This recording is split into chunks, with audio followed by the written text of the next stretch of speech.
Second scenario, you present a proposal that this is my idea, this is how it should be. Your close friend says after the presentation, this looks great. Amazing. Everyone was so impressed with you. This was great. I am sure you are going to do so much well ahead. Very kind, supportive, encouraging. Your critical colleague says there is a flaw in slide 7.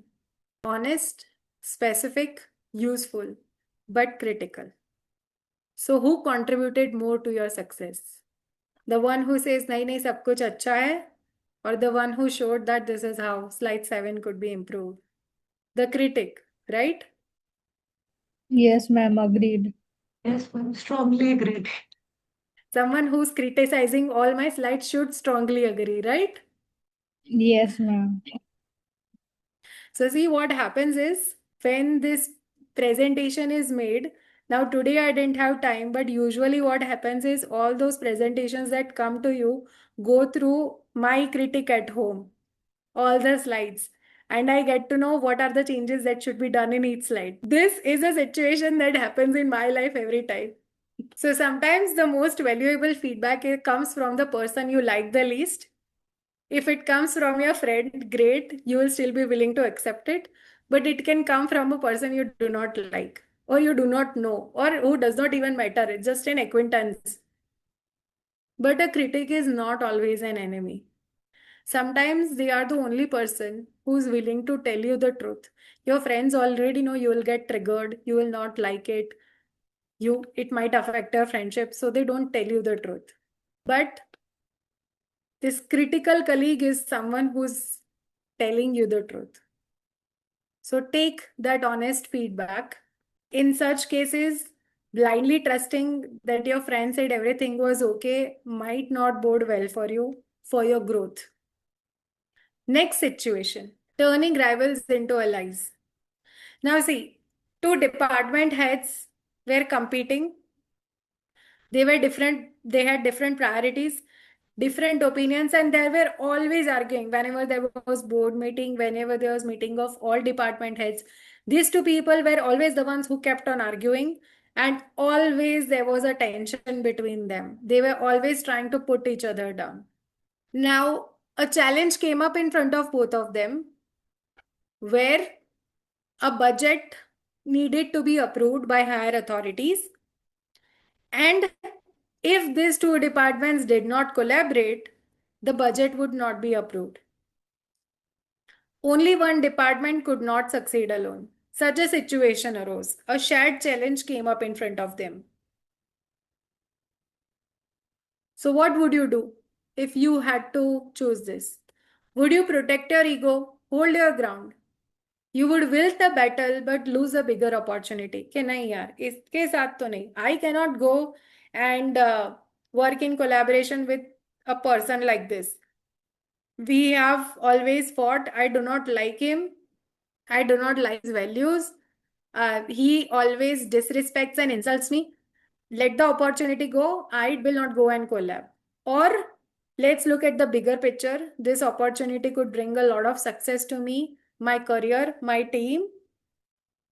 Let us focus on the shared goal on a temporary basis and create mutual value where the budget would be approved. What would be your choice? Red or green? Protecting your ego or aligning your interest? It depends upon the mental state. Okay, expand on that. Sometimes in angry mode, I will go by my ego. If I will think in long run, so I will focus on my interest. So what should we do ideally in this situation? Align the interest? So Yes. what if they actually collaborate? They'll discover common needs, align on a shared objective, share data and resources, present united front, and there's always been this notion that united we stand, divided we fall. It is always true, provided the unity is real. If both of them genuinely collaborate for the purpose of one project and look at the shared vision instead of fighting, they'll be getting that great opportunity, getting the budget approval, and both of them will go ahead in their career. If they do not, they'll be where they are, but they lose out on the opportunity. So, mutual success is where both departments secure funding, both the teams benefit, relationship becomes professional, not just personal, and this results in a long-term overall advantage for everyone. So, not every rival needs to be defeated. Not everyone you hate needs to be shown their place. उसको तो मैं दिखाई दूंगा, उसकी औकात दिखा दूंगा. No, it's not necessary to do all that every time. Some rivals create more value as allies because they are good at what they do and they can bring you benefits. Find the bigger goal, align on it, and achieve more together. If the person is ethical, if the person is not a backstabber, you can create more value as allies. I'm not saying go and collaborate with manipulators or with someone who are very sure is going to take away all your credit at the end of the day. No. But if it is just a matter of ego, then put the ego aside. Okay, it will be difficult, not that easy, easier said than done. But if you overcome that obstacle, it's going to be very helpful in building overall career success because there won't be such one person. There would be lots of such people who keep coming up in your career. And it will also then spill over to your personal life because such people also keep on coming in our personal lives.